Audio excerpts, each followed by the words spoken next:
일본 실물 경제에 주는 타격이 심각해지고 있다는 일본 언론 보도를 전해드렸습니다. 실제로 한국 사람들은 불매운동이 시작되고 국민들이 똘똘 뭉쳐서 일본 여행을 안 갔고 그 결과 일본의 무역 수지 적자로 이어지고 있습니다.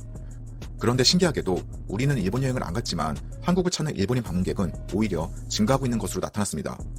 법무부 발표에 따르면 한국으로 여행을 온 일본인 방문객이 전년 대비 6월에는 20% 늘어났다고 전했고 불매운동이 시작된 7월에는 19.2%, 8월에는 4.8% 증가했다고 발표했습니다. 이 수치는 6월에서 8월 일본 입국자가 89만 6천 명으로 작년 동기간보다 13.6% 늘어난 겁니다. 그래서 가장 많은 입국자는 중국이 164만 1000명으로 전체 외국인 입국자의 35.6%를 차지했고 두 번째는 일본이 89만 6천 명, 세 번째는 35만 명 정도로 대만이었습니다. 심지어 중국인 입국자 수는 작년 같은 기간보다 23.2% 늘어났고 대만인도 13% 증가했습니다. 결국 일본은 불매운동 영향으로 한국인 여행객이 감소하니까 전체 외국인 일본 방문자 수가 11개월 만에 감소를 해서 지역 경제에 타격까지 받고 있습니다. 그런데 한국은 오히려 올해 6월에서 8월 외국인 방문자 수가 461만 4천 명으로 작년 같은 기간보다 15.3% 증가했습니다. 그래서 일본인이 한국 여행을 많이 오는 이유로는 엔화 강세가 이어지면서 해외여행을 나서는 일본인들이 늘어나고 있다는 분석입니다. 그런데 여러분, 재밌는 사실 하나 말씀드려 보겠습니다. 일본인들은 한국인이 여행을 와도 돈을 많이 안 써서 타격도 없다고 했었습니다. 그러면 일본인들은 한국 여행을 와서 돈을 얼마나 쓸까요? 제가 이전 영상에서 지난해 한국인 750만 명이 일본 여행을 가서 6조 4천억 원을 쓰고 왔다고 말씀드렸었습니다. 하지만 일본인은 지난해 한국을 300만 명 정도만 와서 2조 정도 쓰고 갔습니다. 그러면 한국인이 일본 여행을 2배 이상 더 가고 일본인보다 돈도 3배 이상 쓰고 오는데 누가 누구한테 돈을 안 쓴다고 정신승리하고 있는 건지 참 아이러니합니다. 결국 일본은 한국인이 여행을 와도 돈을 안 써서 타격이 전혀 없다고 했지만 정작 불매운동으로 한국인이 여행을 안 가니까 지금 일본의 지역 경제는 무너지고 있습니다. 한편 최근 10년간 우리나라 수입 맥주 시장에서 부동의 1위였던 일본산 맥주는 불매운동이 시작된 7월에 3위로 떨어졌다가 8월에는 13위로 밀려났습니다. 이 수치는 지난해 동기 대비 99.9% 감소한 거고 사케도 63.7%가 빠졌습니다. 이 밖에 일본산 담배는 92.7%, 애완동물 사료 90.4%, 미용기기 83%, 비디오 카메라 70.9%로 전년 동기 대비 수입액이 크게 줄었습니다. 그래서 이런 뜨거운 한국의 불매운동 영향으로 일본이 한국으로 수출한 식료품은 전년 동월 대비 40.6%나 감소했습니다. 여러분, 일본은 처음 한국이 불매운동을 시작했을 때 우리를 무시했습니다. 하지만 이제는 사태 심각성을 인지하고 대책 마련에 급급한 모습을 보이고 제안에 호주는 절대 물러서지 않는다는 입장을 밝혔는데요. 어떤 내용인지 알아보았습니다. 옥수수에 이어 이번엔 소고기입니다.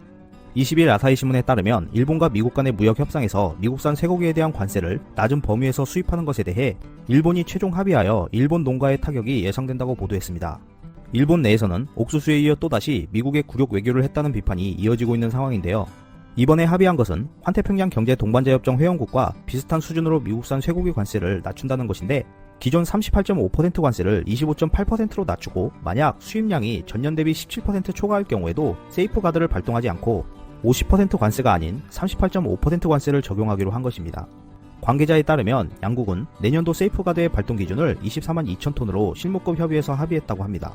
일본은 미국이 TPP 가입국에서 탈퇴하기 전 쇠고기 수입 범위를 61만 톤으로 정했었는데 미국이 TPP를 자진 탈퇴한 후에도 61만 톤이 유지된 데다가 이 물량을 줄이는 재협상을 TPP 회원들과 하기도 전에 미국과 합의하여 24만 2천 톤이 추가되었고 결과적으로 총 85만 2천 톤의 소고기가 일본으로 수입되게 된 것입니다. 이 때문에 일본 내 농가들이 난리가 난 상황인데요. 논란이 거세지자 자민당은 협상을 통해 TPP 회원국과 미국산 소고기 수입 한도량을 연계하겠다고 제안했었는데 호주가 이를 즉각 거절하면서 자민당의 핵심 지지층인 농가들이 큰 위기를 맞게 됐습니다. 지난달 브리짓 맥킨지 호주 농무부 장관은 소고기를 포함한 그 어떤 품목에 대해서도 TPP 규정 관련 재협상은 하지 않을 것이라고 강조했었는데요. 아베 총리가 트럼프 대통령의 환심을 사는 데는 성공했을지 모르지만 이번 미국과의 협상으로 사실상 TPP 세이프가드 제도가 일본에게 무용지물이 되어 일본 내에서는 이를 두고 경쟁이 치열한 세계 IT 시장에서 일본만 뒤처지는 상황이 연출될 수 있다는 우려까지 나오고 있습니다. 다케모토가 IT 장관으로 임명된 이유는 당연 극우 성향이 있었겠지만 여러가지 우려들을 잠재울 명분으로 고령의 나이임에도 스마트폰을 사용할 수 있기 때문에 문제가 없다라는 것을 내세웠습니다. 하지만 이러한 명분에도 불만의 목소리는 여전했습니다. 첫 번째로 다케모토 장관은 취임 후 기자회견에서 갑자기 행정 절차의 디지털화와 서면에 날이 나는 일본의 도장 문화를 양립하는 것을 목표로 할 것이다라고 한 것이 논란이 되고 있습니다. 여러 기관들에서 절차에 도장이 꼭 필요한 것인가에 대해 자주 논의가 되고 있는 상황인데 도장 문화를 IT 장관이 직접 언급하며 추진한다고 하니 이에 대해 시대착오적인 정책이 아니냐며 의문을 제기하고 있는 상태입니다. 이러한 정책 발언에 일본인들보다 외국인들이 큰 실망감을 표현했는데요. 지금이 몇 세기인지 모르겠다며 황당해하는 모습입니다. 일본에서 사업을 하는 한 외국인은 일본의 관공서 업무에 항상 실망한다고 합니다. 가장 말도 안 되는 것은 웹상에서 가능한 일도 일일이 관공서에 찾아가서 도장을 찍는 서류를 내지 않으면 안 된다는 것입니다. 이러한 방식은 얼마든지 위조가 가능하고 보안 측면에서 의미가 전혀 없을 뿐더러 외국인들은 일본인들보다 이름이 길어 도장 파기도 힘들고 우여곡절 끝에 만들어가도 크기가 다르다며 다시 만들어 오라고 해 분통이 터진다고 호소하고 있습니다. 두 번째로 논란이 된 것은 다케모토 장관의 공식 사이트가 열람할 수 없는 상태였는데 이를 두고 왜 잠겨있는지 잘 모르겠다라고 한 것과 다케모토 장관의 유튜브에서 애니메이션 해적판 등 부적절한 자료를 포함한 리스트에 대해 좋아요를 공개적으로 나타냈다는 것입니다. 수개월 전부터 볼 수 없었다던 공식 홈페이지에 대해 다케모토 장관은 도메인을 관리하는 회사에서 락이 걸린 상태를 복구하는 작업이 진행 중이라고 답변했고 부적절한 영상에 좋아요를 누른 것에 대해서는 왜 이렇게 되었는지 모르겠다며 직원이 실수로 본 것 같다고 둘러댔습니다.